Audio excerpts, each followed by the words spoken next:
Thank you, Mina. It's a question about no-deal Brexit.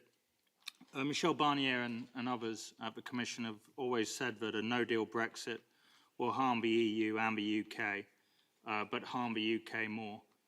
Can I ask what your evidence for that assertion is, please? How do you know it will harm the UK more? And can you give me some examples, such as, I don't know, how many job losses in the UK, how many job losses in the EU? So in a no-deal scenario, the UK will become a third country very concretely without any transitional arrangements. That means that all primary law, EU primary and secondary law, will no longer apply to the UK from that moment onwards. There will be no transition period as provided for in the withdrawal agreement, so all the benefits that are in the withdrawal agreement would indeed not materialize.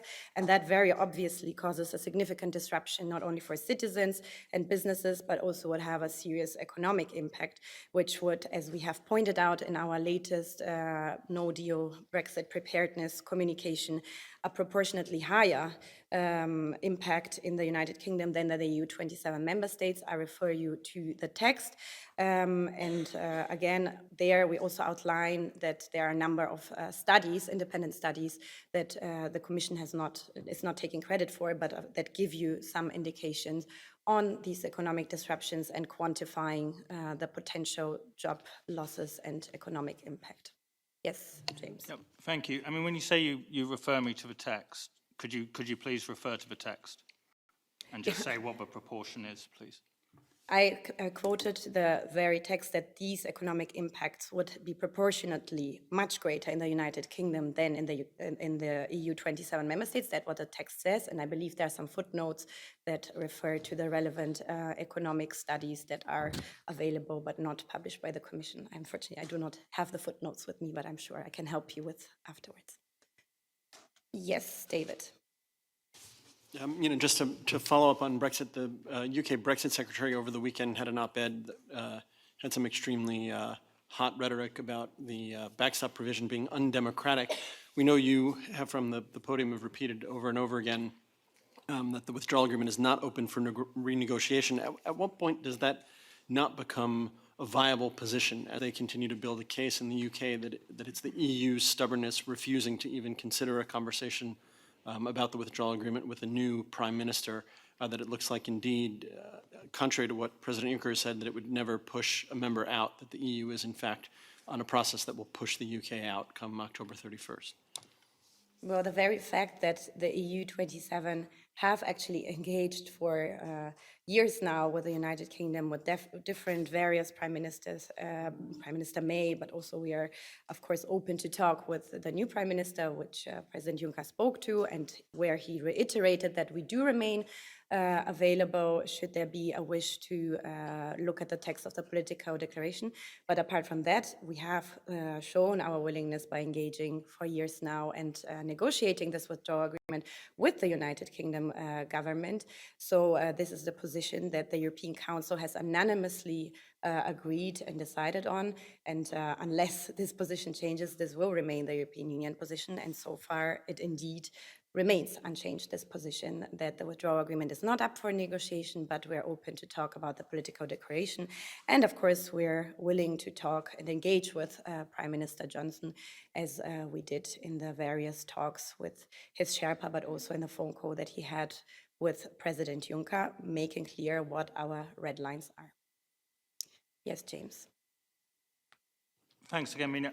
Just to go back to David's question, the op-ed he mentions from Stephen Barclay calls on Michel Barnier to ask for a new mandate from the member states, just so that we fully understand how it works.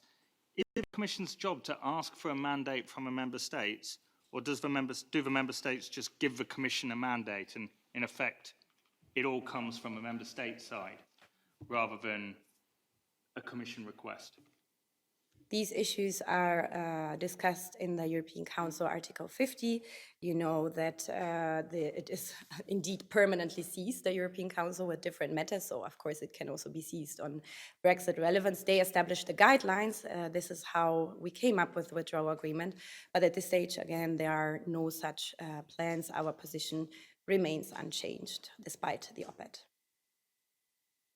Anything else for today? Catherine, yes. Sorry, there was a follow-up, David, yes? Just briefly, can you put it maybe succinctly, if there's a no deal outcome on October 31st, will that be the UK's fault? We're not in the blame game. This is not our business. Our business is to prepare for a no deal. This is what is responsible, and I don't think it would be responsible to play the blame game. This is not the role of the Commission, which always seeks to have constructive solutions and make sure that we and our member states are prepared should such a scenario, which we do not hope for and do not wish for, occur.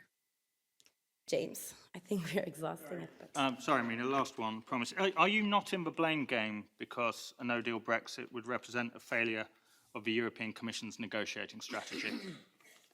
For a negotiation to be successful, it takes two to tango. If the music and the rhythm is not right, then you have no dance, but it doesn't mean that it was a failure. I think both sides negotiated with the very best intentions and the very best efforts. The outcome on the table is the best deal possible, and I don't think that there is any fault or blame to be looked for in this, but now we have to just make sure that citizens and businesses do not suffer the most severe consequences, and for that we have no deal measures in place and fully ready. Catherine, there was a question for you. Catherine Fiore, EU reporter. One more last Brexity question, and I've got another question. But the current David Foster, while working as a lobbyist for the Scottish Whisky Association, wrote a piece for a think tank on successful EU negotiations. And he said that there were two things that were needed: having allies who knew, and making what you want seem normal, which meant asking for the right thing in the right way at the right time. Do you think he's done that? Do I think that what? Sorry, I didn't understand. Did David Foster make a suggestion, propose something that was the right proposal at the right, in the right way at the right time? Which proposal? David Foster. Which proposal of David Foster? A removal of the backstop. Okay. I think on the backstop, again, we have several times made our position. I'm not going to comment on very specific comments that you're referring to. We just simply expect the UK to live up to its commitment to avoiding a hard border while protecting Ireland's peace in the internal market. Okay. Yes, follow up, please. Not a follow-up.